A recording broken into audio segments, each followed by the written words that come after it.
कोई भी पॉलिसी, कोई भी योजना जब कोई भी सरकार लेकर आती है तो उसमें कुछ पैरामीटर्स पर उसको आंका जाता है। सबसे पहला ये कि वो सरकार कब वो पॉलिसी ला रही है और कितना फिजिबल है उस एरिया के लिए उस पॉलिसी को लाया जाना। दूसरी चीज़ कि कितने लोग उसमें इन्वेस्टमेंट करने के लिए तैयार हो रहे हैं। तीसरा ये कि उस पर उसकी ग्राउंड इम्प्लीमेंटेशन क्या है, किस तरह से ग्राउंड लेवल पर उसको इम्प्लीमेंट किया जाएगा। और चौथा, आम जनता के लिए कितना फ़ायदेमंद, कितना नुकसान होगी वो पॉलिसी। और उन्हीं 4 पैरामीटर्स पर आज हम बातचीत करेंगे। जम्मू कश्मीर में पहले रियल एस्टेट समिट के जो आज हुआ है, यानी कि आज 27 दिसंबर सन 2021 को जम्मू कश्मीर का पहला रियल एस्टेट समिट हुआ, जिसमें कई सारे महत्वपूर्ण लोगों के साथ साथ इन्वेस्टर्स, इंडस्ट्रियलिस्ट, ट्रेडर्स और अलग अलग जो जम्मू कश्मीर के सिविल सोसाइटी है उसके रिप्रेजेंटेटिव वहाँ पर मौजूद थे। सबसे बड़ा नाम Hardeep Singh Puri union minister, doctor Jitendra Singh union minister, इसके अलावा जम्मू कश्मीर के उपराज्यपाल मनोज सिन्हा, चीफ सेक्रेटरी अरुण कुमार मेहता और कई सारे महत्वपूर्ण लोग जो हैं वहाँ पर मौजूद रहे। इंडस्ट्रियलिस्ट की बात करें तो जिसमें सबसे बड़ा नाम हीरानंदानी ग्रुप, वो वहाँ पर मौजूद रहे और बड़े सारे MOUs यानी कि मेमोरेंडम ऑफ अंडरस्टैंडिंग भी साइन हुए। तो पहला सबसे पहला पॉइंट, आज यानी कि 27 दिसंबर सन 2019 को ये पॉलिसी यानी कि जो रियल एस्टेट समिट हुआ है ये जम्मू कश्मीर में हुआ। दूसरा सबसे बड़ी बात, 39 MOUs यानी कि memorandum of understanding Jammu Kashmir सरकार ने साइन किए हैं, जिसमें 18,300 करोड़ की मोटा मोटा इन्वेस्टमेंट जो है वो जम्मू कश्मीर में आने की बात जो है वो कही जा रही है। अब तीसरी बात करें, ग्राउंड पर इम्प्लीमेंटेशन इसकी किस तरह से होगी, उसको लेकर लेफ्टिनेंट गवर्नर मनोज सिन्हा ने साफ तौर पर कहा है कि सबसे पहले रेरा जो पोर्टल है उसे लॉन्च किया गया है। रेरा के जितने भी प्रावधान थे उसे जम्मू कश्मीर में अडॉप्ट किया गया है। इसके अलावा जो बाकी सारी कुछ महत्वपूर्ण पॉलिसीज़ थी, कुछ की जो लॉज थे उसे जो for example UT tenancy act जो है उसे जम्मू कश्मीर के लिए लागू कर दिया गया है। इसके अलावा एग्रीकल्चर जो लैंड जो पॉलिसी थी उसमें संशोधन कर जम्मू कश्मीर सरकार ने कई सारे रास्ते खोल दिए हैं। उसके अलावा ग्राउंड इम्प्लीमेंटेशन हो, लोगों को ज़्यादा से ज़्यादा फायदा हो, इन्वेस्टर्स को जो है वो आसानी से वो इन्वेस्टमेंट कर पाएँ, उनको जो है यहाँ पर आसानी से सारा कामकाज वो एस्टेब्लिश कर पाएँ, उसके लिए वन विंडो क्लियरेंस का प्रावधान जो वो है रखा गया है। वन स्टॉप क्लियरेंस पूरी तरह से की जाएगी। इसके अलावा स्टैंप ड्यूटी को कम से कम किया जाएगा ताकि ईज ऑफ डूइंग बिजनेस के साथ साथ एक फीजिबिलिटी और जो एफिशिएंसी है वो भी ज़्यादा बनी रहे, इन्वेस्टर्स को काफ़ी ज़्यादा फ़ायदा हो ताकि वो ज़्यादा से ज़्यादा इन्वेस्टमेंट जम्मू कश्मीर के लोगों के लिए लाएं। और अब जो फाइनल बात आती है कि जम्मू कश्मीर के लोगों को इससे कितना ज़्यादा फ़ायदा होगा, उस पर चर्चा करने से पहले हम ये समझने की कोशिश करेंगे कि जो अपोजिशन पॉलिटिकल पार्टीज़ हैं जिसमें जम्मू कश्मीर अपनी पार्टी PDP NC, ये पूरा एक ओपिनियन जो है वो निकल कर सामने आ रहा है कि इनका ये कई सारी पार्टीज़ का ये स्टैंड सामने आया है कि शायद इससे जम्मू कश्मीर के लोगों की जो ज़मीनें हैं वो छिन जाएंगी और साथ ही साथ जो आम जनता है उससे इससे नुकसान होगा। जम्मू कश्मीर के लोगों को फ़ायदा नहीं होगा। बाहर के लोग यहाँ पर आकर इन्वेस्ट करेंगे और यहाँ के लोगों से जो इनकी ज़मीनें हैं छीन लेंगे और यहाँ के लोगों को बड़ा ज़्यादा नुकसान होगा, जिसका जवाब लेफ्टिनेंट गवर्नर मनोज सिन्हा ने दिया। उन्होंने साफ तौर पर कहा कि ये एक भड़काने का काम और बरगलाने का काम ये कुछ लोग कर रहे हैं। वो जम्मू कश्मीर की तरक्की नहीं चाहते हैं, वो चाहते हैं कि पुराने सिस्टम में चलता रहे और उनकी मनमानी नहीं चलने वाली है। देखिए, मैं किसी नेता की बात पर कोई प्रतिक्रिया नहीं देना चाहता हूं, मेरे पास दूसरा काम है। हाँ, ये जो बात आपने कही है,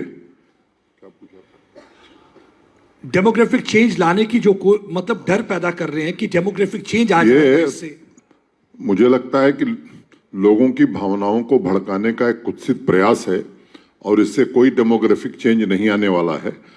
मैंने जब मैं चर्चा कर रहा था तो मैंने सभी रियल एस्टेट के बड़े प्लेयर से भी ये निवेदन किया था कि जो आप काम करने जा रहे हैं, हमारे जम्मू कश्मीर के भी जो हमारे इस क्षेत्र के प्लेयर हैं उनको साथ जरूर रखिए। और इन सब लोगों ने मुझे भरोसा दिया है कि यहाँ के लोगों को भी हम साथ रख करके जो आगे डेवलपमेंट होगा उसको करेंगे। तो मुझे लगता है कि आपको ये बात मालूम है कि देश के सुदूर इलाकों से जो लोग आए हैं, वो ठीक कहा किसी ने कि वो बिजनेस करने नहीं आए हैं।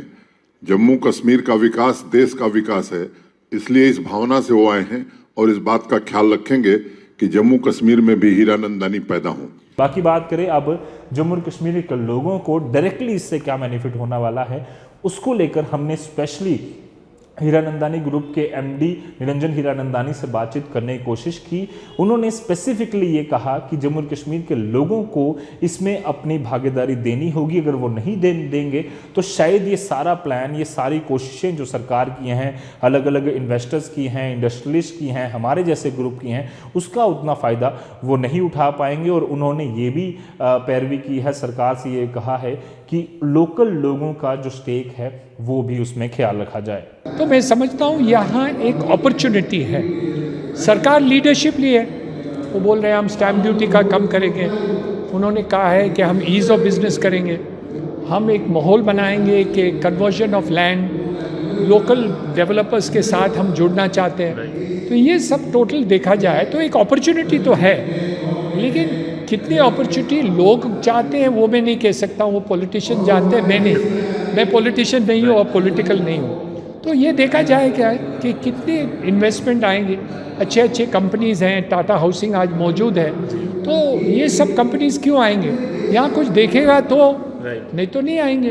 तो ये एक माहौल लोगों को बनाना है, उन लोग को एक देखना है, उन लोग को ये चाहना है कि हम क्या करना चाहते हैं, हम चाहते हैं कि नहीं, और लोग चाहेंगे। तो मैं समझता हूँ कि पॉलिटिशियन भी आएंगे एक साथ में, और माहौल बनाना, बुरा माहौल बनाना भी आसान है, माहौल बनाना कठिन है, लेकिन एक आज पगला लिए है सरकार ने कि एक माहौल हम बना दें, देखिए आगे क्या होता है। यहाँ के इंडस्ट्रियलिस्ट के लिए और यहाँ के जो आम जनता है, कितनी बड़ी एम्प्लॉयमेंट अपॉर्चुनिटी और लोगों के लिए कितना स्कोप है कि हम इंडस्ट्रियलाइजेशन को एक नेक्स्ट लेवल पर लेके जा सकते हैं। अनलिमिटेड, आपने 1% भी नहीं देखा, आप 99 टाइम्स मल्टीप्लाई करेंगे तो भी कम पड़ेगा।